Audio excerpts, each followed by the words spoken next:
Well, here it is, 7 in the morning. It is minus 24 degrees Celsius outside. The sun is just starting to come up.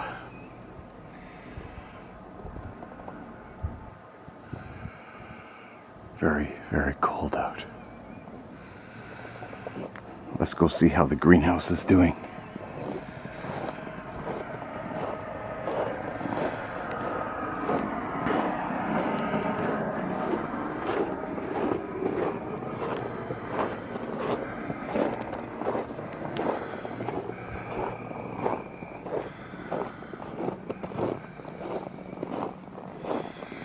You can hear the snow. When it gets this cold, it gets really crunchy, squeaky sounding. Yeah, that's how you can tell it's cold out, when snow starts sounding like that. Okay,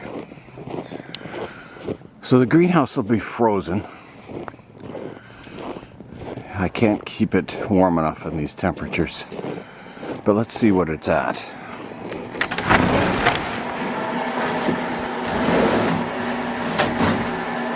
Okay, so we are at about minus 4 degrees Celsius.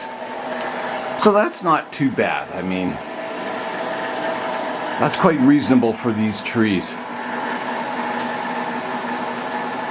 The trees in the greenhouse here are hardy trees, but not super hardy trees. So they need some protection, like Japanese maples, Japanese black pine. Yeah, a lot of those kind of ones that can't take minus 24 degrees, that's for sure. So up in the sky here, you can see the moon. Looks like a clear day today.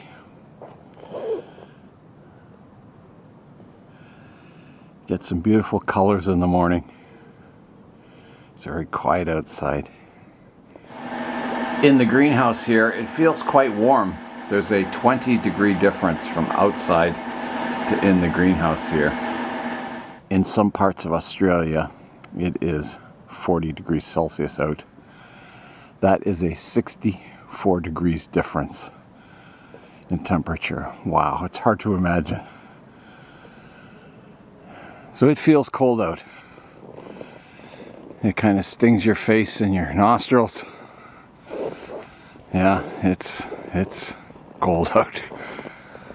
I like looking up at the trees and you can see the silhouettes. You see the form of the trees. Yeah, it's really interesting. It's one nice thing about winter is you can study the silhouettes of all the trees without the leaves on. Examine the structures. I left the plant room lights on. It helps heat the plant room in these cold temperatures. You can see the icicles up there.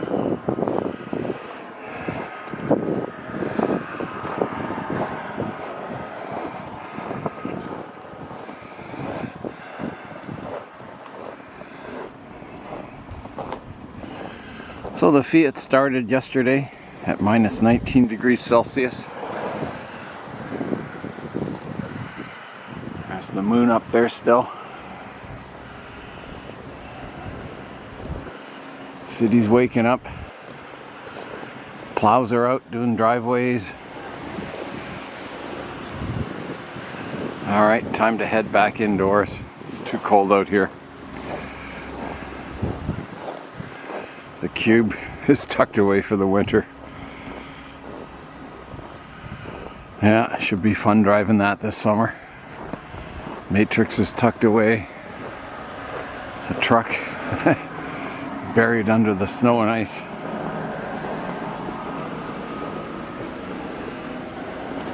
Okay, inside we go.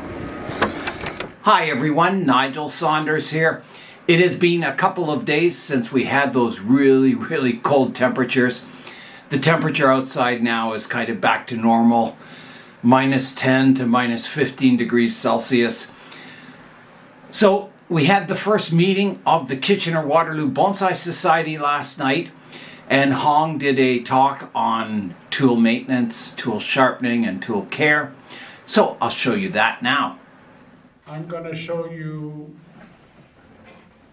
what I do to maintain the function, proper function, and in some cases how to sharpen them and maintain good tool life.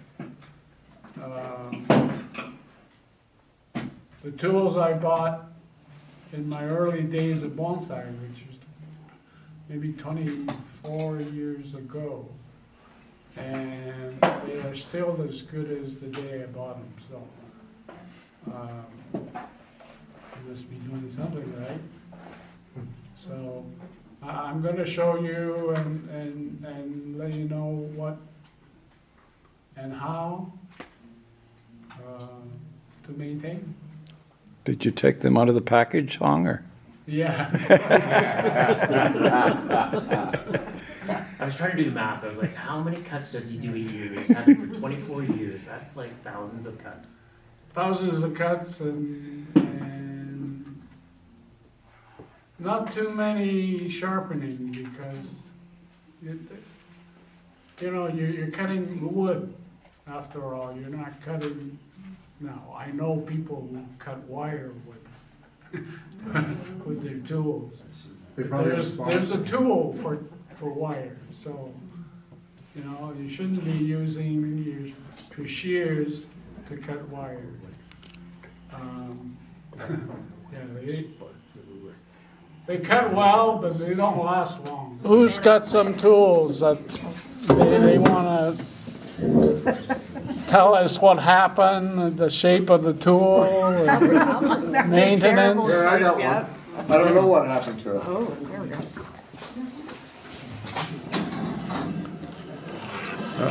Flip it over. Uh-oh, it's stainless steel. He doesn't like stainless steel. But it's tight. So there's no wiggle in the rivet. And I hardly ever use that thing. I know it's a cheap tool. The overlap at the tip, you mean? Like Yeah, being yeah, it's spaced? off. Yeah, there's a space, so it doesn't cut clean. So I don't know if I got a hammer, I can peen it down. Looks like a made in USA. It probably is. That's the first tool I ever bought. Yeah.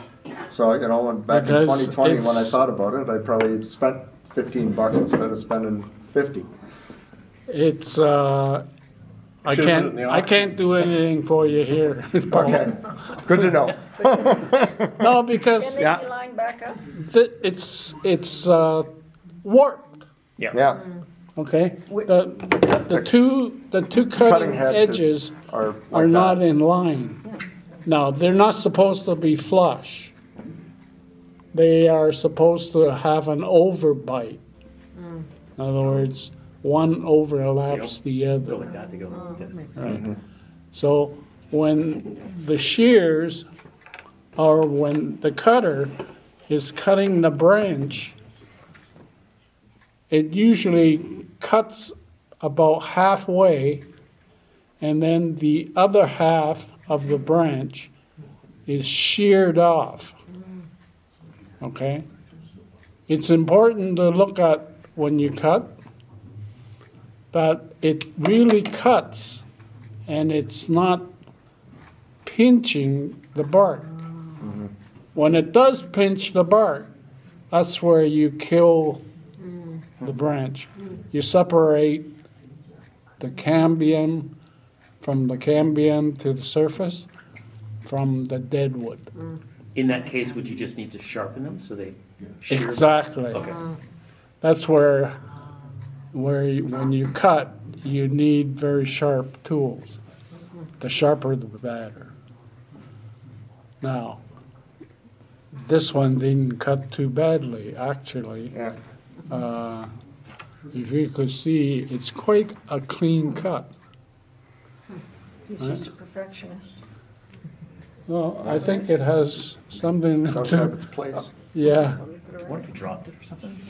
I don't know. No, you wouldn't, Well, there is a little. dropping it wouldn't do this. Yeah. Yep. I think I, tried to push through something that was too thick, too Could- hard. What could have happened is, Because I don't think that steel's very. what could happen is, if this was a thicker, you might have wrenched on it like this. Oh, yeah. And then separated the cutting tip. Yeah. Sorry, Paul.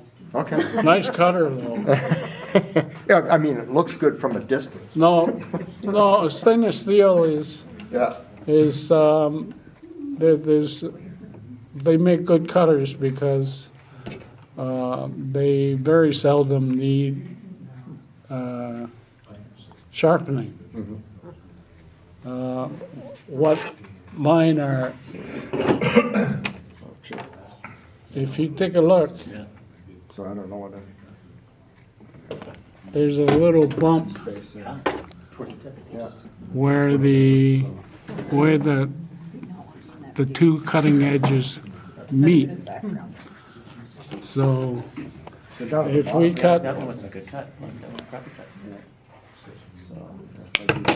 So that really cuts. so it cuts, Yeah. right? Cuts real So if we go down to the bottom. So I didn't put a whole lot of force into it, so. So, for those who don't have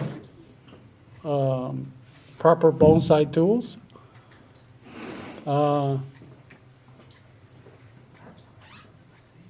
may I suggest you buy one, and only one. It's the one you would use the most. I guess usually, I would agree with that. When you were just saying that, I was Yeah. thinking, yeah, that would be, if I had one, I would. yeah. I put this tube on there just so that it protects. It can go like this and no problems, you know, so. So these go, I mean, they function the same way, except the blades are, so. And the problem with these is that we tried to cut too large a branch for the shears. So I should not have used this, but should have gone to this.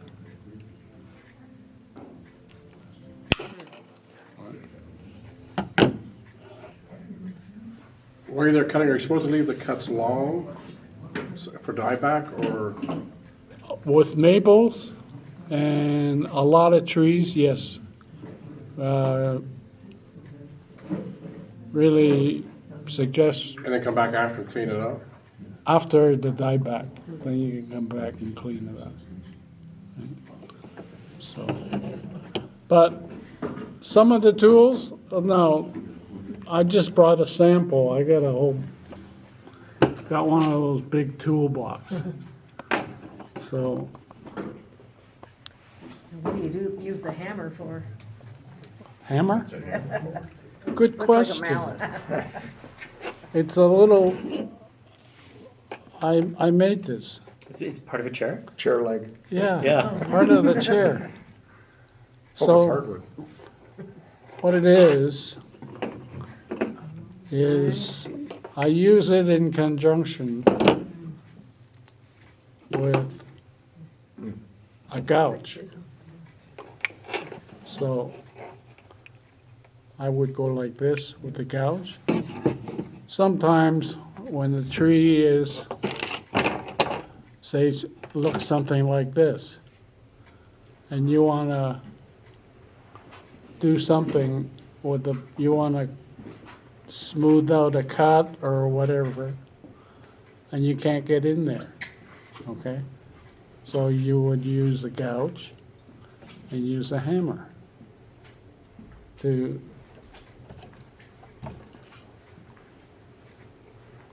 smooth it out.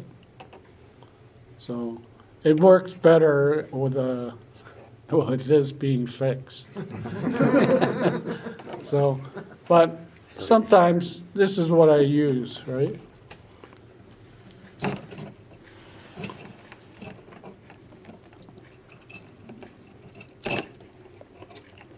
So you see slowly,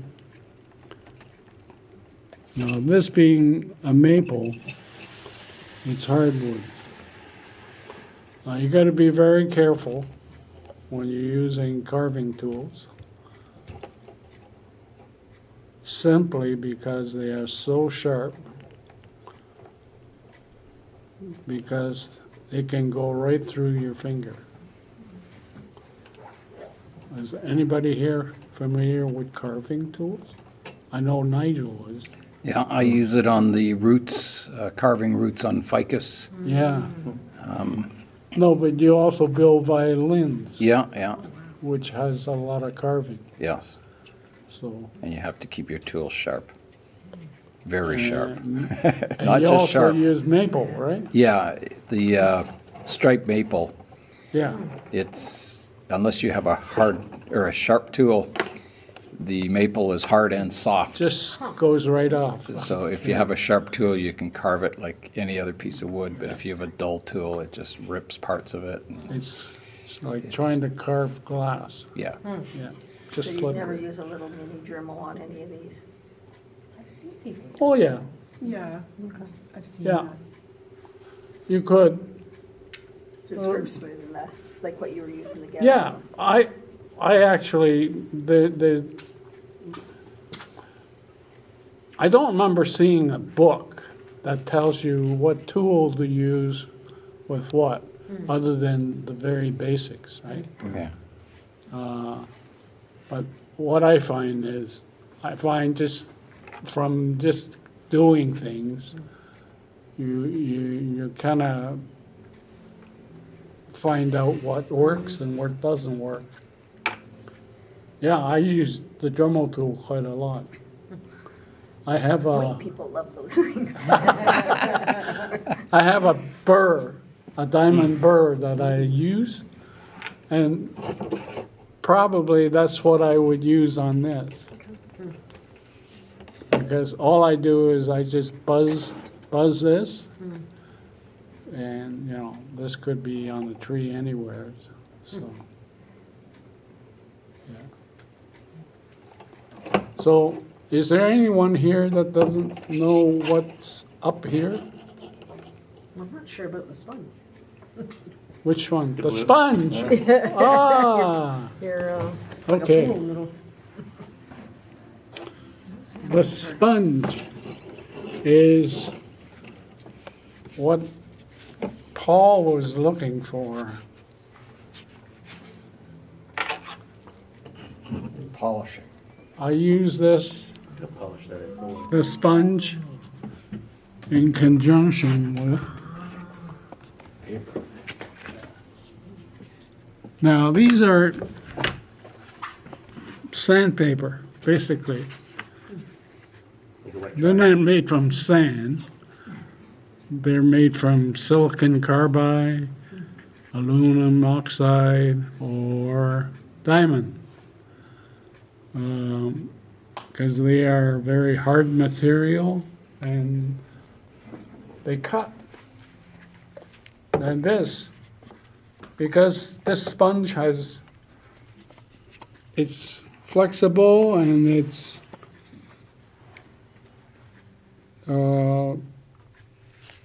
soft.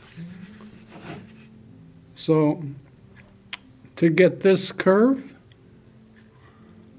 actually, this is, because it's a curved surface, I don't want to flatten the curved surface. So I push down on this and the foam gives, right? And Oh, I should let you see the before. This is the before. Okay. This is the before. This is emery paper or? where would you It's similar get- to where would you emery get- paper, except for This is really the, fine. You yeah, got that at a hardware store? or Lee where- Valley. Lee Valley. Yeah. It's called micro abrasives. Okay. Yeah. It's meant for sharpening tools, carving tools. So getting back to this, I want to sharpen the edges, and I push down on it so that the foam gives and it more or less conforms to the curvature of the tool. So count the number of times you've done that.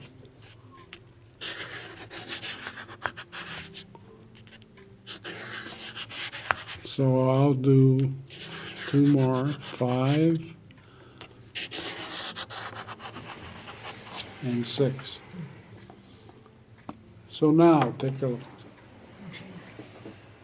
Yeah. Now I didn't go at sharpening this thing like a grinder, right? Because you really don't need to, because the abrasives is so hard, and the high carbon steel is relatively soft. So that's what this is high carbon steel. It's soft relative to the abrasives. So now I just need to repeat. 1, 2, 3, 4, 5.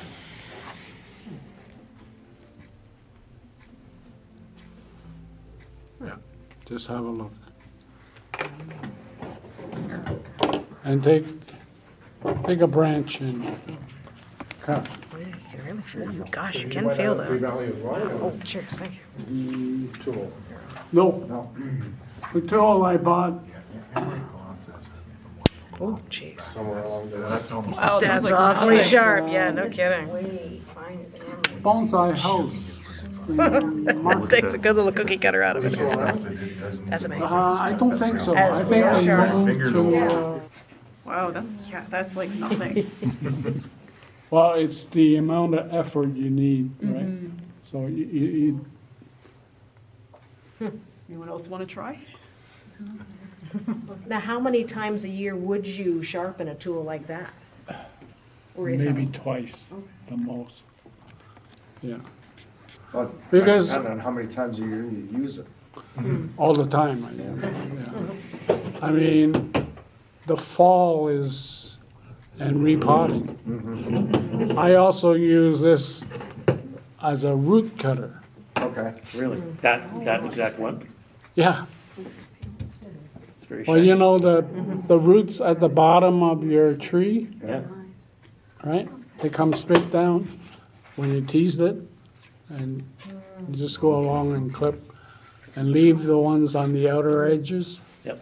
Yeah, so. Now, cosmetically, this is okay, but with the Dremel tool and a polishing compound, you could bring this up to a mirror surface, a mirror.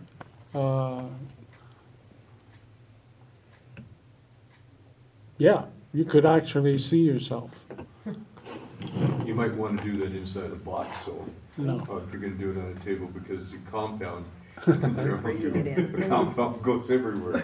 So you wanna do it in a contained area if you're gonna do it. I thought I'd let people find out.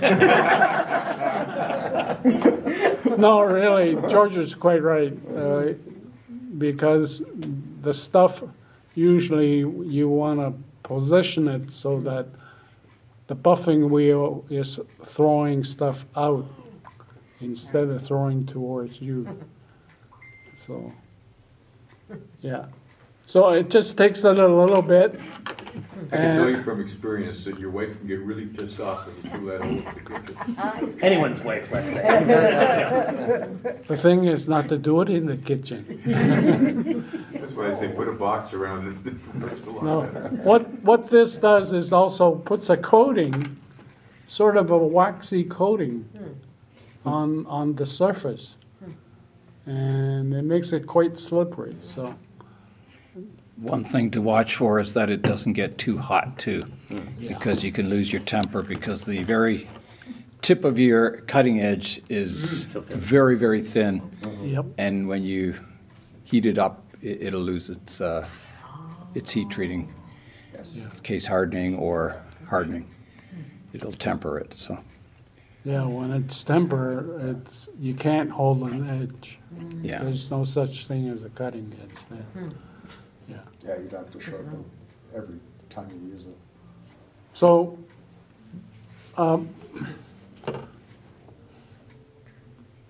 Paul, that's how it's done. Okay, So, I got it now. Do you know what the grit number that would be? yeah. This is 15 microns. Oh, okay, 15, 1, 5? Yeah, 1 micron is 1,000 Yeah. of So an it inch. says 10 then. Yeah. So I got them as the green one here is 0.5 micron, which is like 9,000 grit. 9,000 grit means 9,000 particles per inch. So they're tiny little ones. You can get up to 2,000 grit at Canadian Tire in their automotive section for body work. Yeah. But that's about as fine as you can get, I think. And that's aluminum oxide paper, I think. Yeah. That's what they Yeah. sell. So, yeah, and for bigger limbs, They don't make that stuff. They make that stuff in Plattsville. Oh, he saw us. Nice. That's what I saw. this is, yeah. The only thing only beef I have with this is it doesn't stay sharp very long. That's hard to sharpen. They should sell spare blades, but they don't. That's a drag. Yeah. They can make more money that way. Right? So, Any little chainsaw about this big. They sell them. You can buy a chainsaw about that big, battery operated. Yeah. okay, I need a Barbie size one. With a CD card on the whole thing, yeah. there are other I've seen, things out there that you can, Peter Chan using it. Oh, jeez, there you go. that's available, that is, you know, this is discovered by somebody a long time ago, and we're just reaping the benefits. This is sort of a sanding block. And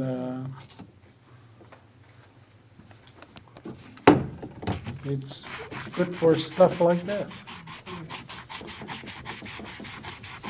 This is how you remove rust or, you know, plant sap. Would you use it to remove that? Yes, I would. Show us.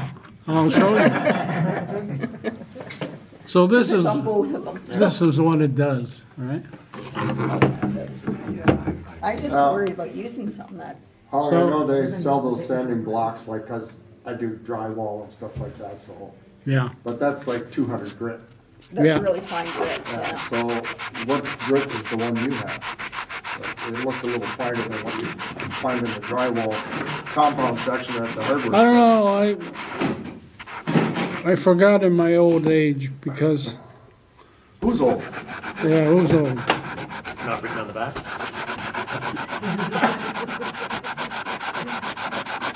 That's very old stain. Very old stain. Is it blood? Well, they were oiled, but yeah, they were stored for a lot of years. It just takes work, takes time. Yeah, So you took a lot of years of hiatus. yeah, and I mean, didn't look at them once. So should put those little humidity things in there. Silicone Alco cutters, yeah.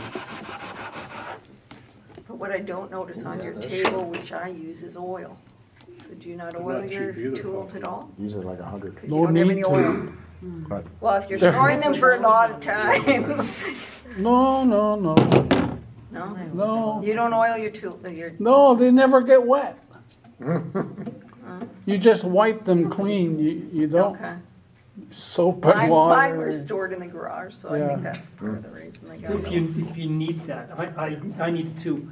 I have a little rag that years and years and years ago I put some motor oil on it, and that just sits on my shelf. I just use it, quick wipe. Yeah, It's oiled. yeah, Nigel, you No use mess. olive oil, don't you? Yes, I have a little thank you. container of olive oil in my greenhouse, and every time I'm finished using the tool, I just wipe it with olive oil. Okay, Because I'm storing them in the greenhouse, that's why Yeah. it's high humidity. Yeah. yeah. Yeah. Yeah, Yeah, there's I- humidity, that's my only worry, is high Yeah, humidity. you should never need to get them wet. Yeah. Unless you're doing a replant and a repotting and Then you get them somehow everything get is wet on the wet roots? inside the pot. Right?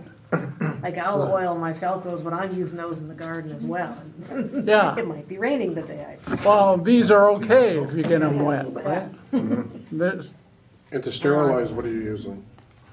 I actually am guilty of not doing that. It hasn't got to me yet. I haven't had a big collapse, like a plague.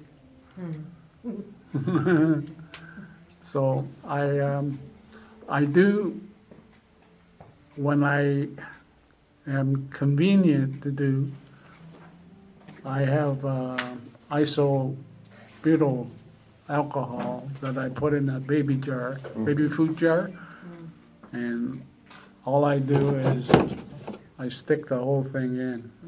Now, that's not the same as water, right? No, Because it'll dry up by itself. So, So we all still have the hand sanitizer from the COVID days. Yeah. yeah, Alcohol that's, kills 99.99% of whatever. Easy. Yeah. It actually takes the sap off your That's tooth. true, that's your true. hands. Yes, it does, yes. So Oh, yeah. I'll have to get some of that. it's Yeah. really nice. WD-42, like you Yeah, have that takes- really stubborn sap on something like the bigger Yeah. cutters. You gotta watch you have to spray. WD-40, it's not fish oil I anymore. know, It used to be made of fish oil, but it's now It's petroleum Pretty based. noxious. Yeah, so So- it Alcohol poison is things. really, Yeah, really yeah, cool. Use yeah. it all the time to clean stuff. yeah, so to sharpen scissors, I not always done it this way. This is what I do now. On the inside of the cut. No, but just to take the burr off. Okay. Now, what I should do is do the outside, Right. right? I used to do the inside, but this is how I do it now. Again, with micro abrasives, you take off a little bit at a time. The thing is not to take a whole lot of metal off for the longevity of the tool. Yeah. So.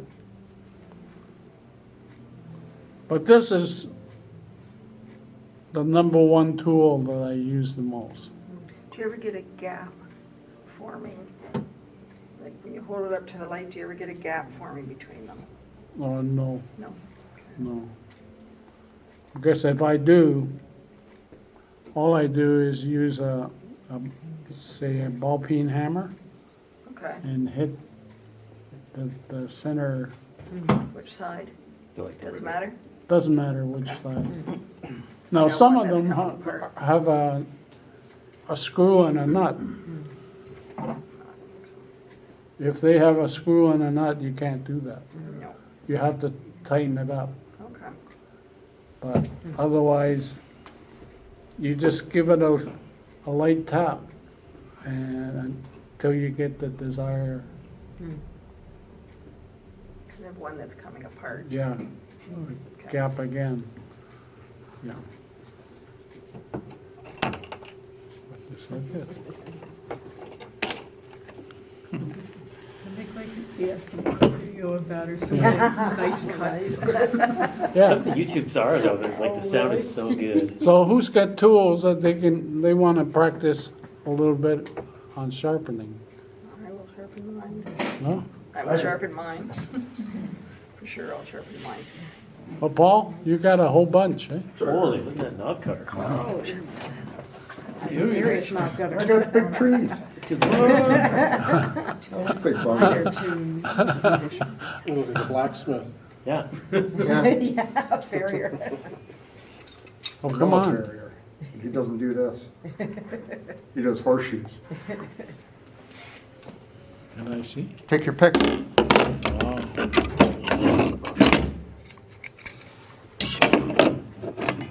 Good shoes. Yeah, they're nice. I use these a lot, so I want to get these nice and cleaned up, sharpen them. You don't do anything on the curve on the inside? You don't try and... No, you're not supposed to. Okay. Yeah. The only thing you do is take a burr off if there's a burr. Mm-hmm. Okay. Yeah. Now these, we don't need those. Yeah.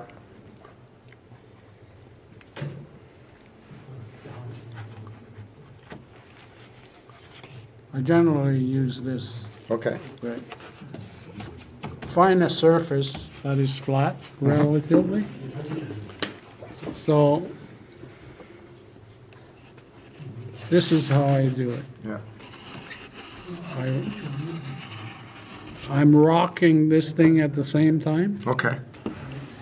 because it's a curvature, right? 2, 3, Oh, yeah, nice sharp, nice shiny edge there.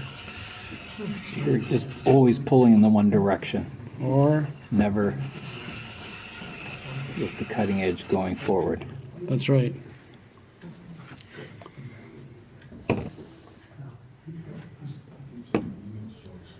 Okay. So that was before, Yeah. and this is now. Yeah, quite a difference. So here, I gotta go the other way. go the other way. Because you're going the other way, is that why you rotated the paper? Yes. Okay. Now is the same way as I was doing the other side. Very observant. That's what I figured. So you wouldn't get much of a burr inside that with that fine of paper, would you? No, you wouldn't, because you're taking so little off. Mm-hmm. And do you have to use your left hand when you're doing the one and the right hand to the other? Become ambidextrous. Ambidextrous tool sharpening. That could be a business. Yeah. Put sunnies out. Yeah. You use sunnies?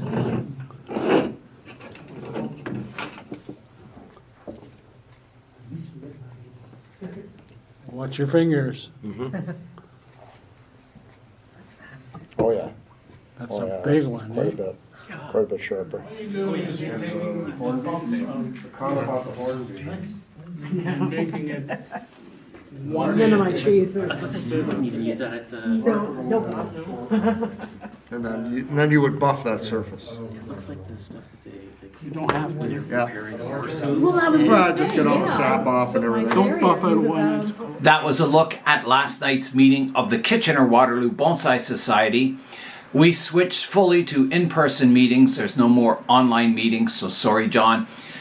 So I'm going to try and record the meetings. So we had some international viewers that will no longer be able to take part in the club. So I'll record the meetings so you can see what's going on in the Kitchener-Waterloo Bonsai Society. So that is all for today. I'm Nigel Saunders. Thanks for joining me in the Bonsai Zone.